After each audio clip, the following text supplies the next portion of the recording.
Britain has secretly stolen Malaysia, but how?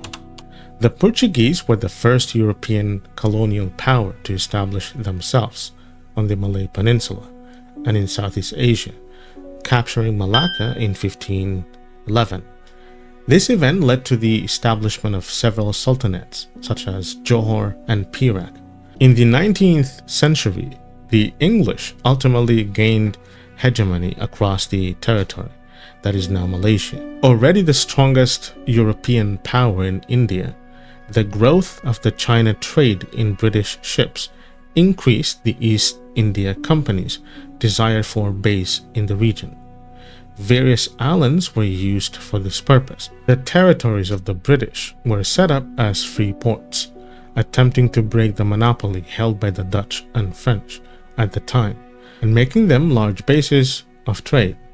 They allowed Britain to control all trade through the Straits of Malacca. In 1824, British control in Malaya, before the name Malaysia, was formalized by the Anglo-Dutch Treaty, which divided the Malay archipelago between Britain and the Netherlands.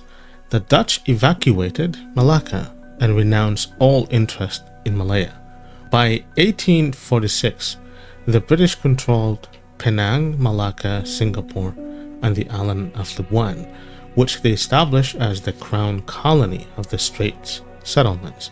Initially, the British followed a policy of non-intervention in relations between the Malay states. The commercial importance of tin mining in the Malay states to merchants in the Straits settlements led to infighting between the aristocracy on the peninsula. The destabilization of these states damaged the commerce in the area. By 1910, the pattern of British rule in the Malay lands was established. The Straits settlements were a crown colony, ruled by a governor under supervision of the Colonial Office in London. During the 19th and early 20th century, Malaya, modern-day Malaysia, became a significant part of the British Empire due to its abundance of natural resources, especially rubber and tin, because they were in high demand globally. Malaya's rich tin deposits and fertile lands suitable for rubber plantations became critical assets to British colonial powers, who sought to maximize their extraction to fuel the needs of British industries and markets. By the early 20th century, Malaya had become the world's largest producer of natural rubber. The British invested heavily in establishing vast rubber plantations, with many British-owned companies controlling this industry.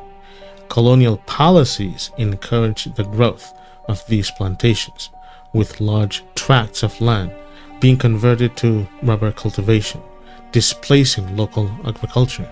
While the British reaped substantial profits, the local Malayan population saw little economic benefit.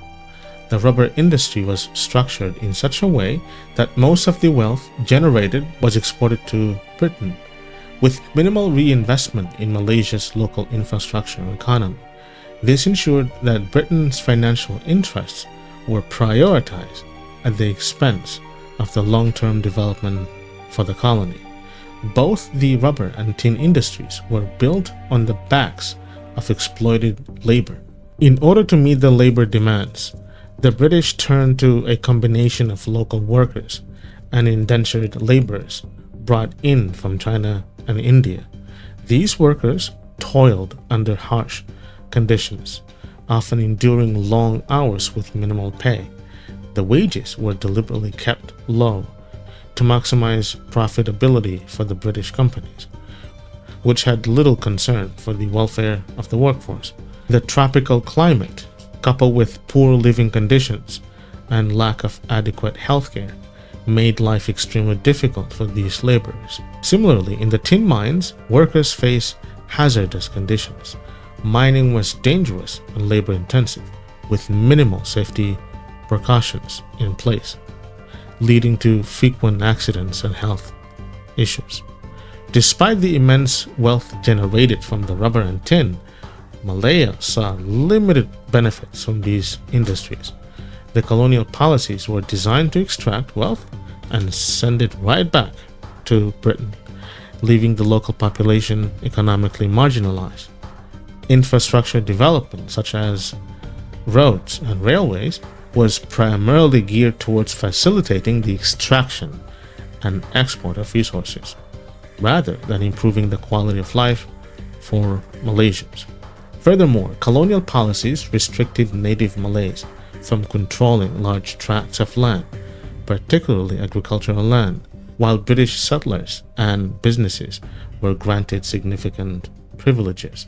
Large areas were converted into plantation states, further concentrating wealth and power in the hands of British capitalists. What's even worse, the British established taxation systems that were designed to generate revenue for the colonial administration, which was then funneled back to Britain. This included taxes on trade, goods, and land. The vast wealth generated from Malay's resources, especially rubber and tin, played a crucial role in fueling Britain's economy. The profits from these industries funded British development projects and sustained British industrialization, while, as mentioned earlier, Malaya itself saw little in the way of infrastructure developments or social improvements. While the British did not secretly loot Malaysia in a literal sense, their colonial administration extracted wealth, controlled resources, and imposed policies that benefited Britain at the expense of Malay's indigenous population. This exploitation contributed to Malaysia's post-colonial economic challenges.